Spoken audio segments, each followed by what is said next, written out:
Amen. Nous allons prendre Actes chapitre 16. La conduite du surnaturel. Amen. On va s'exhorter sur ce sujet-là. La conduite du surnaturel. Actes chapitre 16, les versets 9 à 10. Et Actes chapitre 18, les versets 8 à 11.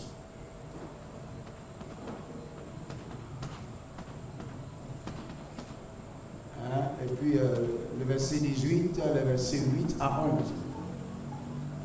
Gloire à Jésus-Christ. La conduite du surnaturel.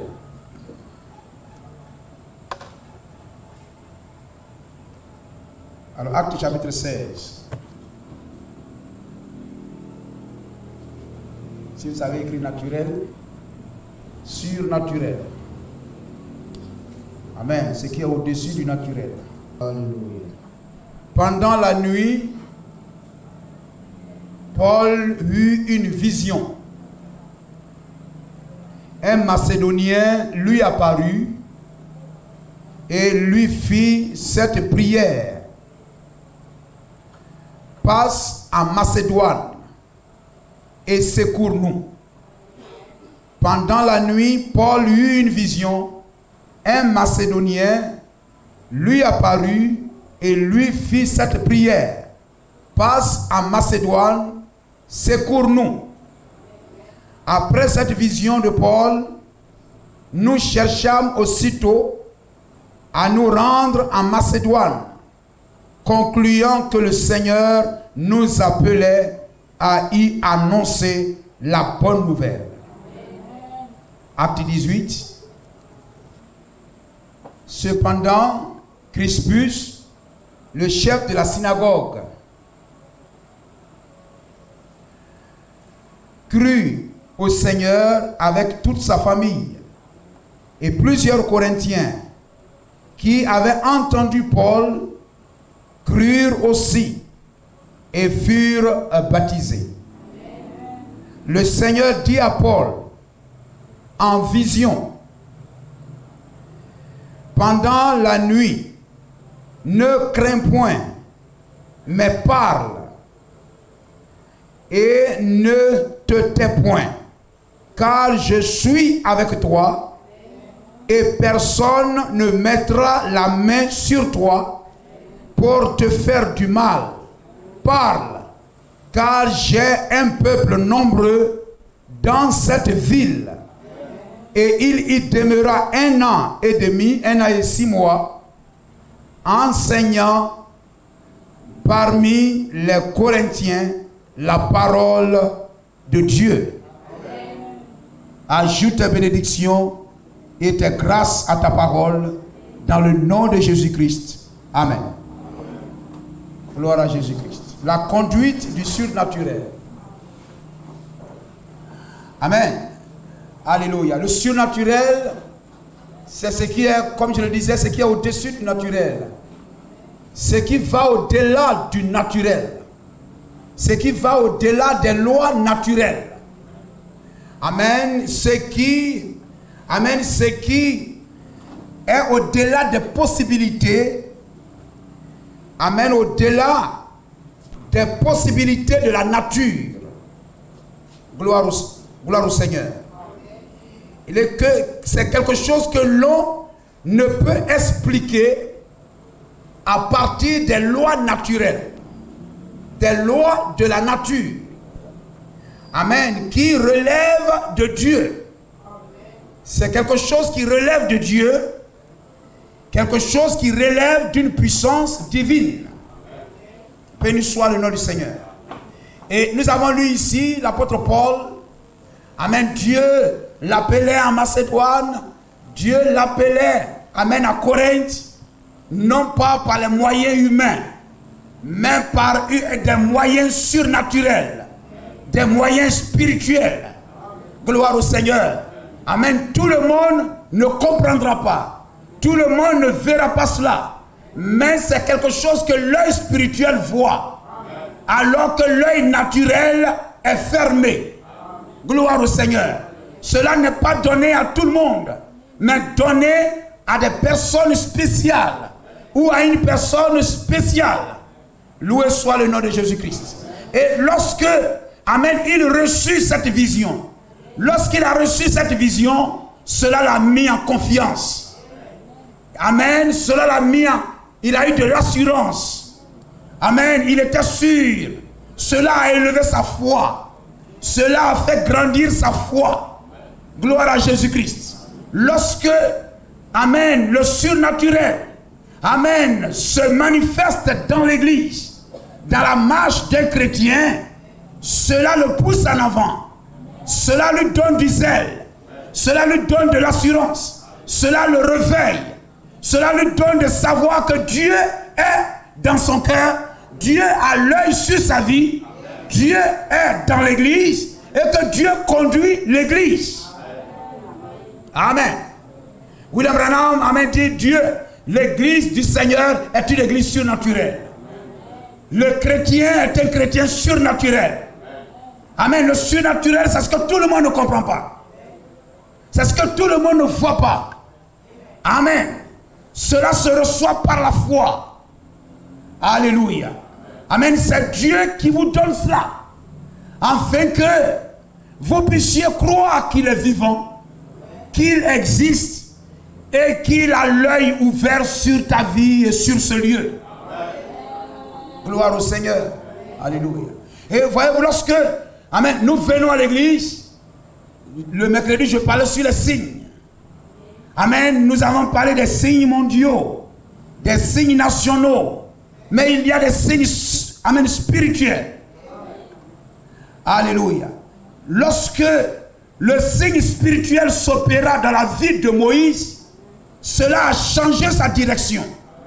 Cela a changé sa manière de faire. Son travail même a changé. Ses habitudes, amen, ont été changées. Amen, parce qu'il a rencontré quelque chose qui n'est pas donné à tout le monde de voir, à tout le monde de comprendre. Ce n'est pas quelque chose de terrestre.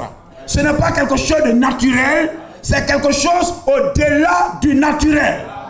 Et lorsqu'il a rencontré cela, cela a produit un bouleversement. Cela a eu un impact. Cela lui a amené à changer sa vision. Béni soit le nom de Jésus-Christ. Amen. Alléluia. Son lendemain a changé. Il a laissé tomber, amen, les brebis de Jéthro.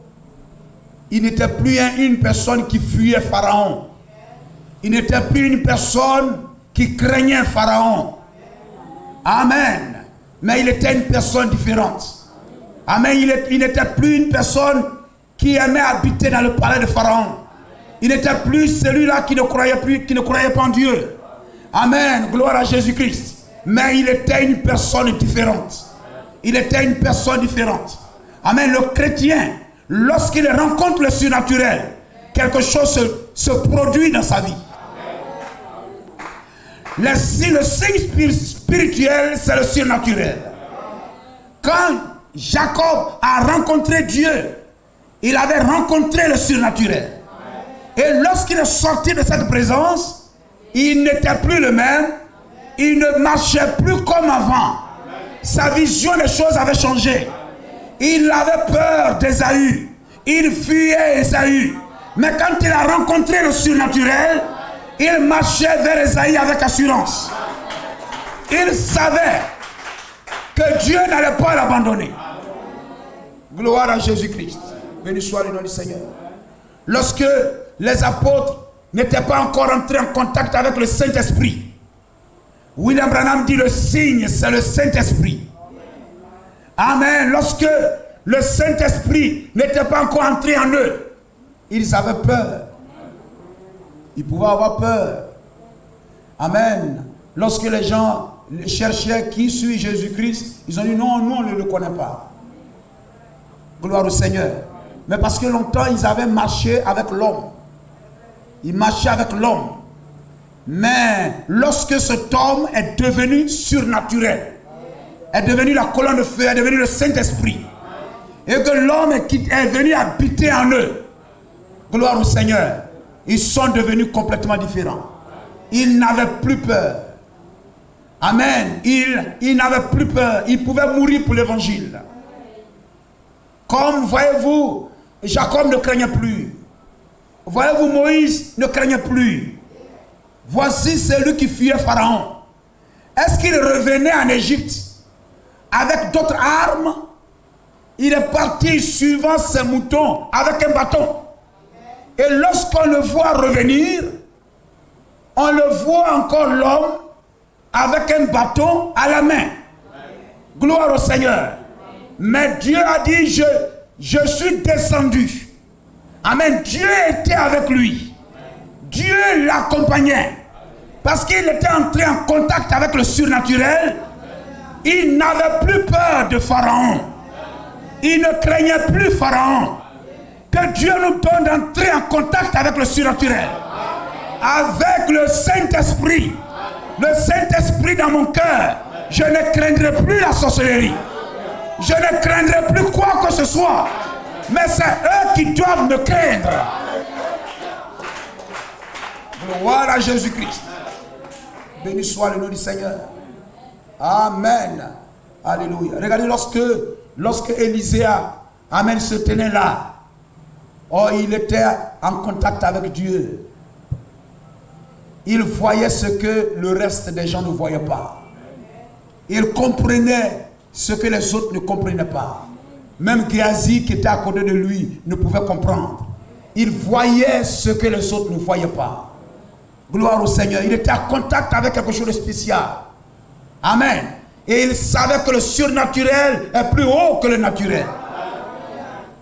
Il savait que celui qui a contact avec le surnaturel est plus haut que tout ce qui est naturel. Il devient une personne puissante et forte. Gloire au Seigneur. Lorsque le surnaturel entre dans une église, cette église devient puissante. Cette église devient forte. Ce chrétien devient puissant. Gloire à Jésus-Christ. C'est pourquoi voyez-vous, amen, comment pouvons-nous y parvenir? Par la consécration. Le chantre doit se consacrer chaque jour. Le pasteur doit se consacrer chaque jour. Chaque chrétien à l'église doit se consacrer chaque jour. Gloire au Seigneur. Lorsque Élisée était à sa présence, il ne craignait plus le roi de Syrie. Il était seul. Mais il n'avait pas peur. Moïse était seul. Mais il n'avait pas peur de l'armée la plus puissante au monde. L'Égypte en ce temps-là était la nation la plus puissante au monde. Avec des chars, avec tout, etc. Mais c'est lui qui a le surnaturel avec lui est le plus puissant. Gloire au Seigneur. Le surnaturel, c'est Dieu lui-même. Gloire au Seigneur. C'est lui qui est avec Dieu. Si Dieu me dit, je suis avec toi, mon cœur est en paix. Si j'ai la révélation que le surnaturel est avec moi, je suis en paix. Alléluia. Les sorciers veulent te tuer, mais ils n'arrivent pas. Ils échouent. Quelquefois, leur âme là, pendant qu'ils lancent avec toi, ça va tuer quelqu'un d'autre. Puis on dit, ah, vraiment, il y a quelque chose qui te protège qui est avec toi. Tu es dans l'assurance. Gloire au Seigneur. Parce que tu sais que tu es gardé. Béni soit le nom de Jésus-Christ. Vous comprenez cela? Amen. Et lorsque une église se consacre, l'église qui se consacre cherche le surnaturel, cherche le Saint-Esprit, cherche Dieu lui-même. Alors il faut que Dieu descende au milieu de nous. Et quand il descend, il doit avoir des signes. Il doit avoir des signes. Il doit avoir des manifestations. Le coin ne reste pas silencieux. Quand il descend sur la piscine de l'église, l'église doit être agitée. Amen. L'église doit être en mouvement. Gloire au Seigneur. Afin que celui qui entre dans l'église soit guéri. Celui qui entre dans l'église soit délivré. Celui qui entre dans l'église soit béni. Parce que le surnaturel descend dans la piscine de Bethesda. Et la piscine de Bethesda, c'est l'église. C'est l'assemblée.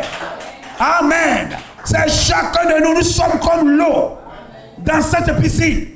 Et si le surnaturel descend en chacun de nous, nous sommes un peuple en action, un peuple en mouvement, un peuple vivant, pas un peuple qui dort, mais un peuple réveillé, un peuple qui avance.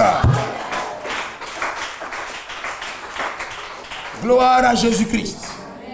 Béni soit le nom du Seigneur. Amen. C'est cela. Et voyez-vous, lorsque l'apôtre Paul, amen, il allait de lieu en lieu, évangélisant. Mais qu'est-ce qui le poussait à aller comme cela? C'était Dieu en lui. C'était le Saint-Esprit en lui. Amen, qui le mettait en mouvement et en action. On ne pourra pas évangéliser. On ne pourra pas être poussé même à prier, imposer la main à quelqu'un, si on n'est pas poussé à l'intérieur. Si on n'a pas l'œil qui regarde au surnaturel, à l'invisible, qui regarde à l'invisible. Gloire à Jésus-Christ. Et celui qui prie sait qu'il a quelque chose de plus haut, de plus grand que ce qui est dans le corps de cette personne. Il croit que l'esprit qui est en lui est plus fort que tout démon qui peut posséder cette personne. Il est dans l'assurance. Vous le croyez? Béni soit le nom du Seigneur. Amen. Et voyez-vous, l'apôtre Paul allait. Amen, il évangélisait là. Parce qu'il était poussé par l'Esprit de Dieu. Il était poussé par l'Esprit de Dieu. Si le surnaturel est en moi, je vais faire l'œuvre du surnaturel. Je vais faire l'œuvre du surnaturel. Je ne me tairai pas là où il faut parler. Là où il faut parler de Dieu à quelqu'un, je ne vais pas me taire. Parce que je bouillonne. L'Esprit de Dieu dans une personne agite cette personne. Bouillonne cette personne. Rend cette personne vivante. C'est une joie pour lui, c'est une assurance pour lui. Amen, de pouvoir parler de la parole de Dieu. Il est heureux quand il parle la parole de Dieu. Il est joyeux quand il parle la parole de Dieu. Il ne s'assera pas là pour parler de football pendant 2 heures. Mais il sera heureux de s'asseoir là pour parler de la parole de Dieu pendant des heures et des heures. Gloire à Jésus-Christ. Amen. Que le Saint-Esprit habite son temple. Que le Saint-Esprit vienne nous habiter. Vienne nous remplir. Vienne toucher ce lieu. Gloire à Jésus-Christ. Amen. Et lorsque, amen, voyez-vous, vous le servez, il se réveille, il se dévoile encore. Et voyez-vous, l'apôtre Paul allait là. Quelle grande vision. Amen. Lorsque, voyez-vous, il a le souci de gagner des âmes au Seigneur. Amen. Voyez-vous, gloire à Jésus-Christ. Amen.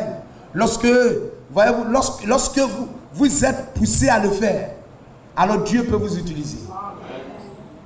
Louis Branham dit, le Saint-Esprit ne peut agir sans un corps. Comme l'esprit démoniaque aussi ne peut agir sans un corps. Gloire au Seigneur. Amen. Si Dieu veut, l'œuvre de l'évangélisation, c'est l'œuvre de Dieu. Et nous lui prêtons notre corps, afin qu'il puisse agir et sauver ceux qu'il sait qu'il a sauvés. Ceux qu'il sait qui lui appartiennent. Amen. Lui, il le sait. Et il peut conduire ton cœur à le faire. N'est-il pas merveilleux? Amen. Comme une fois quand j'évangélisais de l'autre côté là-bas, quand tu quelque part, il y a des années derrière. Comme je vous disais, cet homme a pris son petit Nouveau Testament. Samedi matin, il était assis chez lui dans cette maison inachevée. Il était assis là, son petit Nouveau Testament, il était assis là. Et quand je suis arrivé là, il a dit bonjour monsieur. Il dit bonjour. Il dit je suis venu pour partager la parole du Seigneur avec vous. Il dit oui, je savais que vous allez venir. Je suis assis là, je vous attendais. Parce qu'en rêve, j'ai vu quelqu'un venir parler de la parole de Dieu avec moi. Vous comprenez cela? Béni soit le nom du Seigneur. Parce que vous êtes en train de le faire, alors Dieu peut vous utiliser. Tu ne peux pas dire tu t'en vas à Abidjan et puis tu vas prendre quelqu'un qui ne roule pas voiture, qui n'a pas de voiture. Il ne se soucie pas d'aller à Abidjan. Son véhicule là, peut-être il roule, peut-être qu'il est chauffeur, il a voiture, mais lui, sa voiture là ne va pas à Abidjan. Mais pourtant tu veux aller à Abidjan. Tu pries même Il dit, oh Seigneur, donne-moi un bon chauffeur. Donne-moi quelqu'un qui va me conduire à Abidjan. Mais ce dernier, lui, il fait peut-être Niablé à Bengourou. Il fait Niablé à Bengourou. Ou bien il fait Animile Kro à Bengourou. Ou bien Ebila Sokro à Bengourou. À Bornamoué, à Bengourou. Mais lui, il sera difficile que l'ange lui apparaisse pour lui dire, il y a mon serviteur qui va à Abidjan. Voilà, et ce jour-là, c'est toi qui le conduiras. Il faut un événement spécial. Mais sinon, c'est lui qui sera utilisé.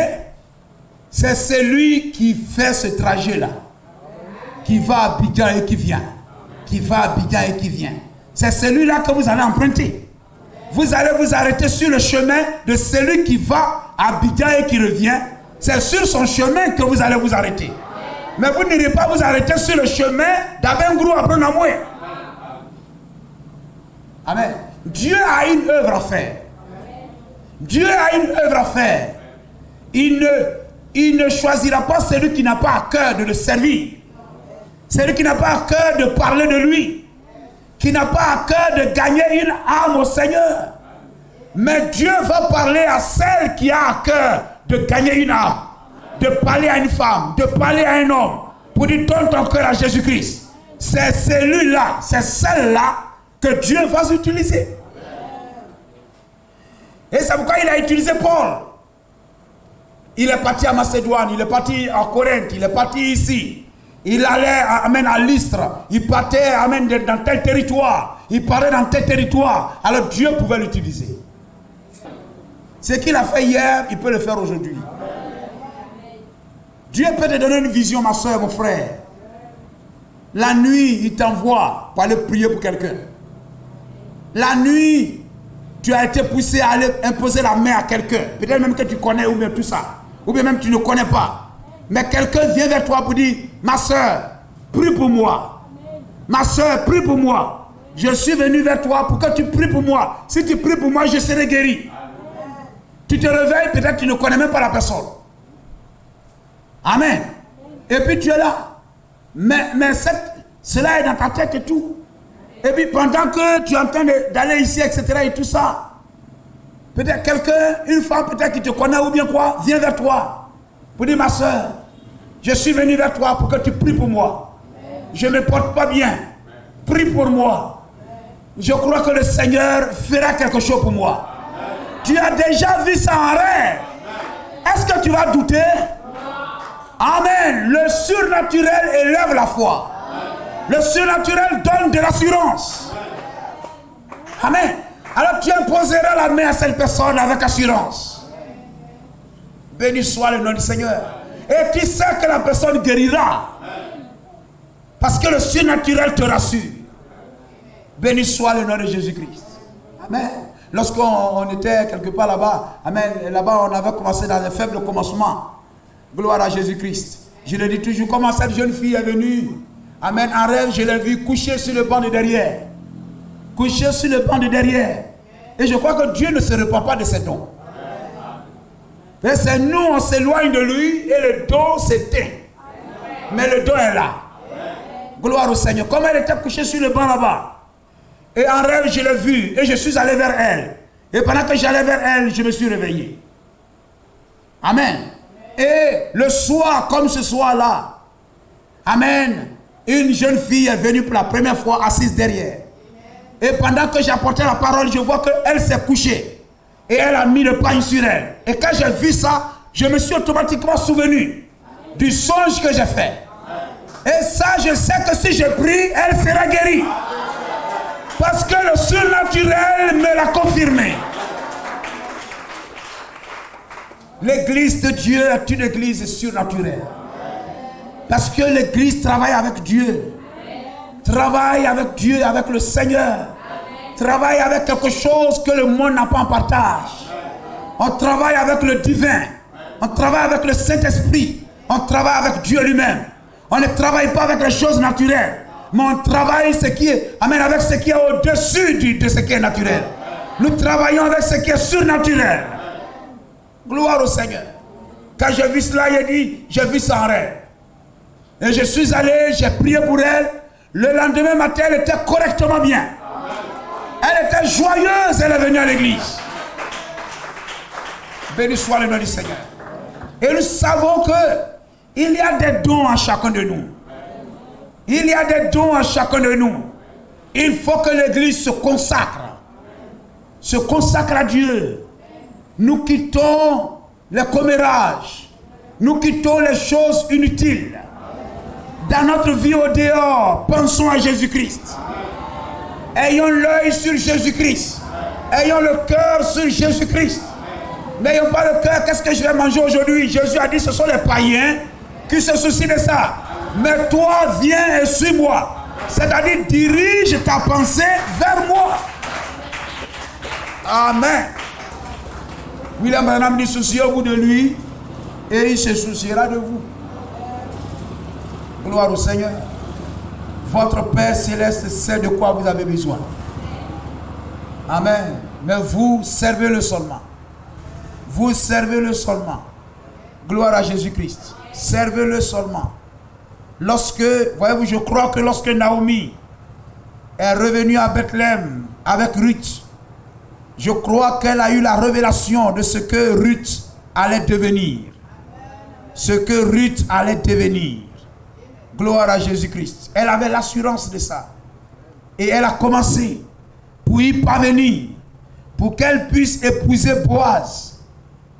Naomi, qui typifiait là le Saint-Esprit, commença à lui dire, aujourd'hui, voici ce que tu dois faire. Va, travaille comme cela, glane, travaille avec ces gens, fais comme cela. Quel que soit tout ce qu'on va te dire, la moquerie, ne dis rien. Travaille seulement. Continue à travailler. Et lorsqu'elle revient au temps du soir à la maison, as-tu fait comme je t'ai dit? Oui, j'ai fait comme tu m'as dit.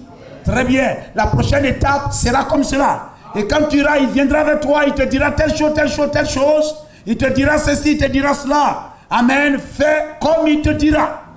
Gloire au Seigneur. Amen. As-tu fait? Oui, je le fais. Lorsqu'il ira, amen, demain, lorsqu'il ira se coucher, travaille et va te coucher à ses pieds. Amen. Allant d'étape en étape, jusqu'à ce qu'elle devienne l'épouse de Boaz. L'église n'entrera pas comme un claquement de doigts dans des choses spectaculaires, etc. comme cela. Mais il nous faut aller pas à pas. Il nous faut aller d'obéissance en obéissance. C'est comme ça qu'Abraham est parti. La foi et la marche d'Abraham avec Dieu est le type de la marche et la foi du chrétien. La marche du croyant avec son Seigneur. Abraham allait d'étape en étape, jusqu'à ce qu'il reçoive toutes les bénédictions promises.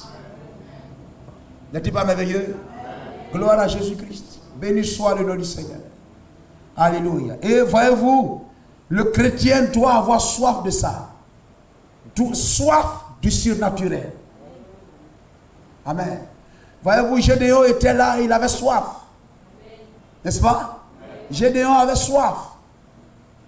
Lorsqu'il voyait la condition d'Israël, il voyait la condition de l'église.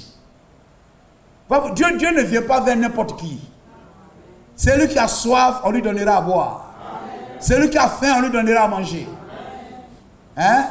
Sinon, il va prendre la nourriture, aller déposer là-bas, ça va pourrir. Il va même oublier que tu lui as donné nourriture. Gloire au Seigneur. Amen. Demain, quand tu as demandé et tout ça, j'ai pas encore fini de manger. Par exemple, tu sais que il a gâté ma nourriture. J'ai pas encore fini de manger.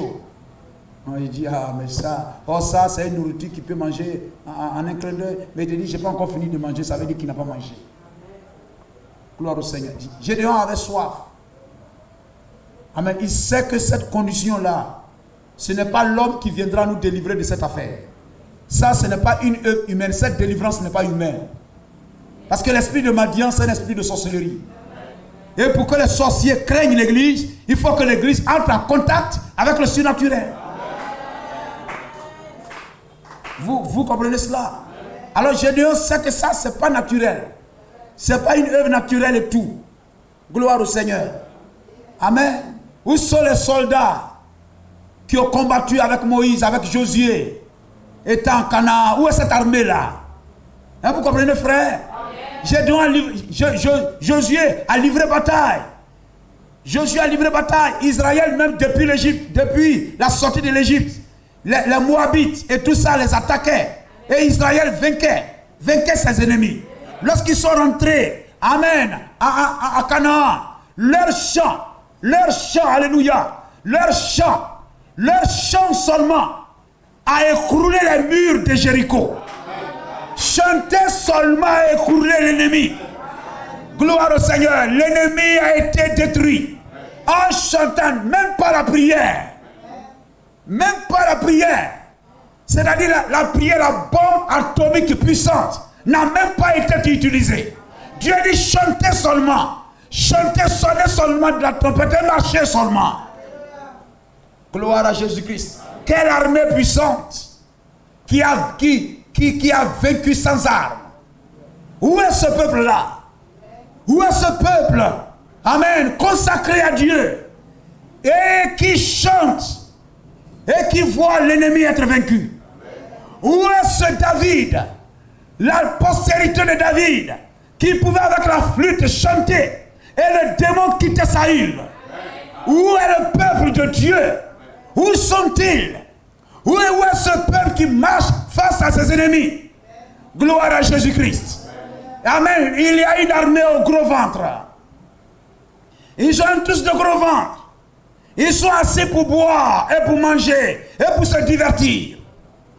Et l'ennemi s'est rendu maître d'eux. Gloire au Seigneur. Et il est assis là. Et il avait soif de ce temps glorieux-là. Il avait soif de ce temps de victoire. Mais comment le peuple marchait-il en ce temps-là pour que la victoire s'opère en ce temps-là? L'obéissance appelle la victoire. L'obéissance appelle la victoire. La consécration apporte la délivrance. Gloire à Jésus-Christ. Amen. Et il était là, il avait soif. Béni soit le nom du Seigneur. Et le peuple était là, Dieu est avec nous. Et on vient, on chante, on danse, on s'en va à la maison. On vient, on chante, on danse et on va à la maison. Non, frère. On doit changer notre démarche. On doit changer notre démarche. On doit changer notre manière de venir à l'église. Gloire au Seigneur. Heureux le peuple qui a soif de surnaturel. Ça sera une assemblée vivante et puissante. Et c'est ce que nous devons désirer. Gédéon a désiré cela. Il était assis là, ça lui faisait mal de voir le peuple dont on a parlé, dont il a entendu parler. Amen, le peuple dont il a entendu parler, conduit par le surnaturel. La colonne de feu. Amen, qui a des témoignages. Le rocher frappé. Hein, la manne qui descendait. Amen, ce peuple-là, où est-il? Où est son Dieu? Et nous sommes assis là. Et l'ennemi même qu'on a vaincu hier, Jésus a vaincu. Aujourd'hui, ce peuple, cet ennemi est devenu plus fort que nous. Que s'est-il passé? Ce sont les mêmes hommes avec les mêmes formes, le même teint et tout ça. Mais qu'est-ce qui fait qu'avec le même teint, les mêmes muscles, la même taille et tout ça, on ne peut pas vaincre l'ennemi? Parce qu'il y a quelque chose qui est absent. Le surnaturel n'est pas là. Gloire au Seigneur. Amen. Alors il avait soif. Et comme il avait soif, il voulait voir Dieu au milieu d'Israël. Alors Dieu est venu à lui. Tu ne recevras pas le Saint-Esprit tant que tu n'as pas soif du Saint-Esprit. Tant que tu ne sais pas ce que le Saint-Esprit vient faire. Et pourquoi tu as besoin du Saint-Esprit? Si tu ne sais pas pourquoi tu as besoin du Saint-Esprit, tu ne vas pas le désirer. Tu connais son importance, tu ne vas pas, si tu ne connais pas, tu ne vas pas le désirer. Mais si tu sais qu'il y a des victoires dans ta vie, il y a des victoires sur le péché, il y a des victoires dans ta vie, il y a des bénédictions, il y a des choses dans ta vie que tu ne peux pas manifester, que tu ne peux pas vivre, à moins que tu reçoives le Saint-Esprit et que tu sais que sans ces choses, tu n'es pas un chrétien, tu n'es rien, tu auras faim et soif de désirer ce surnaturel-là. Nous comprenons cela? Gloire à Jésus-Christ. Béni soit le nom du Seigneur. Et quand Gédéon avait soif, Dieu est venu à lui pour dire, vaillant héros, va avec la force que tu as. Est-ce que Dieu est venu lui donner une nouvelle force? Hein, frère? Dieu n'est pas venu lui donner une nouvelle force. Il dit, vaillant héros, va avec la force que tu as et délivre Israël de la main des Madianites. Ça veut dire que la puissance était là. La puissance était là. Et Dieu est venu lui dire ce qu'il était déjà et donc il ne savait pas qu'il avait. Gloire au Seigneur. Amen. Et Dieu est venu lui dire, la force était déjà là. Si Dieu nous a donné de croire ce message, c'est que nous sommes des personnes spéciales, des personnes particulières. Il y a quelque chose dans notre cœur qui nous a conduit à accepter ce message. Ça veut dire qu'il n'y a aucun péché dont le message condamne, dont nous ne sommes pas assez puissants pour vaincre. Est-ce que vous le croyez? Amen. Gloire au Seigneur.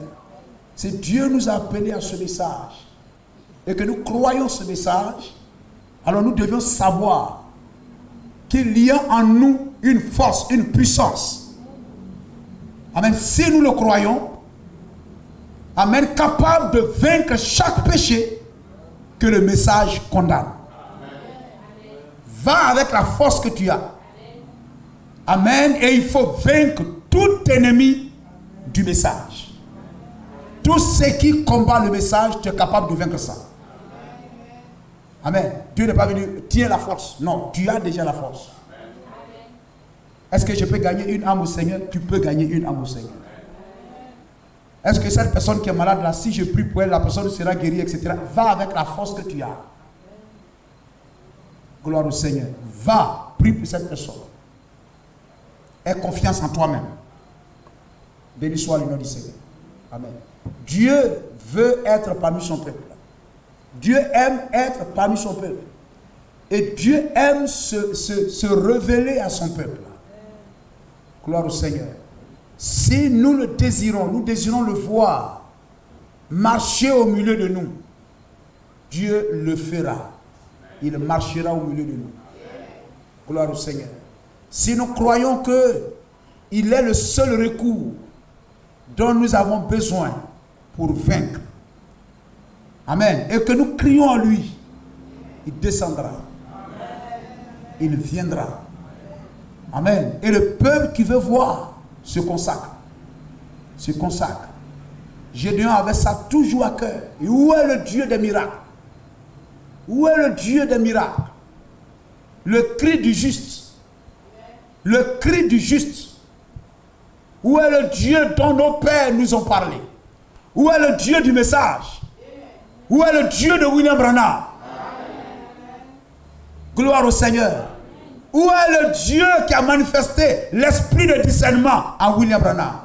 Manifesté le signe du Messie. Où est le Dieu du message? Il a dit partout le message sera prêché. Amen. L'esprit de Dieu sera là pour confirmer. Où est le Dieu du message? Il ne faut pas avoir honte de crier cela. Or, celui qui criait cela avait à lui la force. Parce que tout le monde ne crie pas.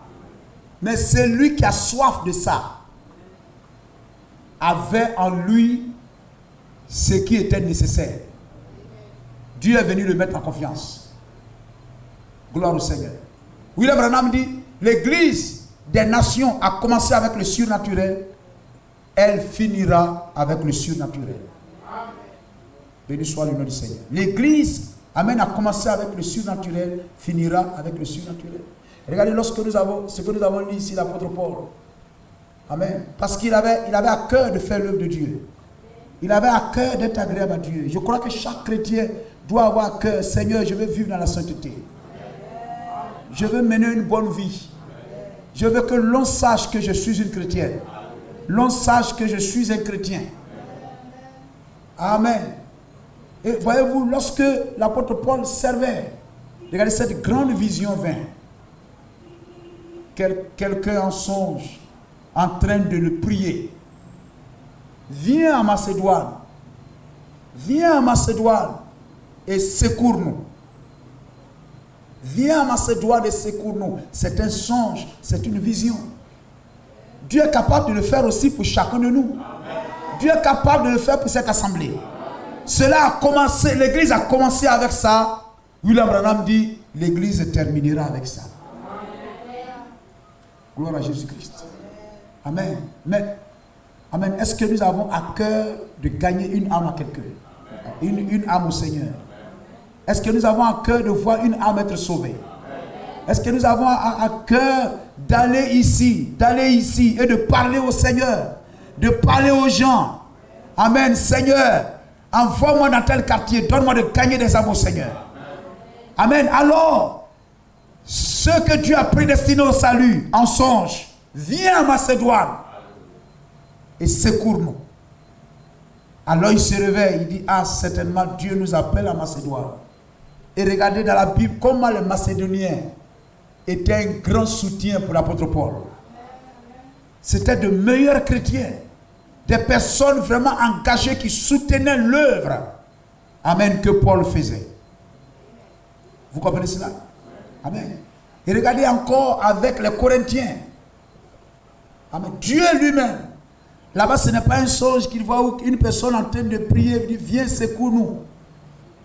Mais c'est Dieu lui-même qui vient à lui pour dire, ne quitte pas cette ville. Que Dieu mette le fardeau du salut des gens dans notre cœur. Dieu mette le fardeau du salut des gens dans notre cœur. Amen. Et que nous ne soyons pas avares dans ce que nous connaissons. Ce que nous connaissons, ne soyons pas avares avec ça. Ne mangeons pas seuls, comme dirait quelqu'un. Ne mangeons pas seuls. Quelquefois, tu es là et puis tu vois les gens sont en train de parler de Dieu. Et puis tu es assis là, quand tu les écoutes, tu sais qu'ils n'ont pas la parole. Ils sont dans l'erreur. Ils sont en train de parler et puis tu es assis là, tu les regardes et dis, oh, vous êtes là. Vous ne savez même pas ce que vous dites. Si vous connaissez ce que je sais. Mais qui va leur dire? Devant qui parle-t-il? Devant toi. Et le Seigneur a permis que tu sois là en ce moment-là. Il faut parler. Il faut parler. Ne te soucie pas sur le grain de maïs que tu as jeté dans le sol là. Si ça va pousser ou ça ne va pas pousser, c'est pas ça ton affaire. Toi, mets ça en sol. Prends la machette, ouvre le sol, mets le grain de maïs dedans, referme, le reste appartient à Dieu. Est-ce que si je parle, il va croire? C'est pas ce que Dieu te demande. Allez partout prêcher la bonne nouvelle. Celui qui croira et qui se fera baptiser sera sauvé. Celui qui ne croira pas sera condamné. Toi, ta responsabilité, va et prêche. Va et parle. Gloire au Seigneur. Dieu dit, reste ici, car j'ai un peuple nombreux dans cette ville. Et l'apôtre Paul restait là 1 an et 6 mois. Il savait que Dieu était avec lui. Il savait que Dieu le conduisait. Il savait que la grâce de Dieu était là. Gloire à Jésus-Christ. Et frère, ce n'est pas toujours que Dieu va venir nous donner des visions. N'attendez pas, non, moi j'attends quand Dieu va me dire d'aller évangéliser à HKB, je vais partir. Non. Gloire au Seigneur. Si Paul faisait ça, Dieu ne viendrait jamais à lui. La vision ne viendrait jamais à lui. Et regardez, lorsque William Branham allait de lieu en lieu, et parlant de la parole du Seigneur, vous vous souvenez de cette vision? Il était là, quoi, une vision, etc. Il attendait comme un mouton qui bêlait. Et lorsqu'il a prêté bien l'oreille, il attendait 1000 towns. Il ne savait même pas que cette ville existe. Il ne savait même pas que cela existe où. Mais il attendait comme un bêlement. Qu'est-ce que c'est? C'est une brebis du Seigneur qui appelle. C'est une brebis du Seigneur qui appelle. 1000 towns. Et quand il sortit de la vision, il s'est informé. Et on lui a dit, oui, cette petite ville existe quelque part. Gloire au Seigneur. Et le Seigneur l'a conduit Et il y a eu la guérison. Il y a eu le réveil. Il est le même Dieu pour nous ce soir. Il est le même Dieu pour chacun de nous. En nous, il est la puissance. En nous, il est la force. Gloire au Seigneur. Commençons à glaner. Commençons à glaner. Commençons à parler du Seigneur. Commençons à parler du Seigneur. Soyons des évangélistes. L'apôtre Paul a dit à Timothée, fais l'œuvre d'un évangéliste. Gloire au Seigneur. Faisons l'œuvre d'un évangéliste. Amen. Faisons grandir notre connaissance. Dieu veut que nous le fassions. Ce que tu sais, partage-le. Dieu te bénira. Dieu élèvera ta foi. Gloire à Jésus-Christ. Béni soit le nom du Seigneur. Amen. Une église qui se consacre. Amen. Dieu aime ça. Et plus elle se consacre, Dieu vient parmi son peuple. Là où 2 ou 3 sont rassemblés à mon nom, Dieu dit, je suis au milieu de vous. Et quand il est là, c'est le surnaturel qui est là. Que Dieu nous aide à nous consacrer, à quitter les mauvaises voies, à nous éloigner du péché. Amen. Et à entrer dans une vie de prière, une vie de méditation de la parole, à rechercher la présence de Dieu. Amen. Parmi nous. Amen. Afin que Dieu nous rende meilleurs et que son but pour cette ville soit atteint. Que Dieu vous bénisse. Amen. Debout, Sainte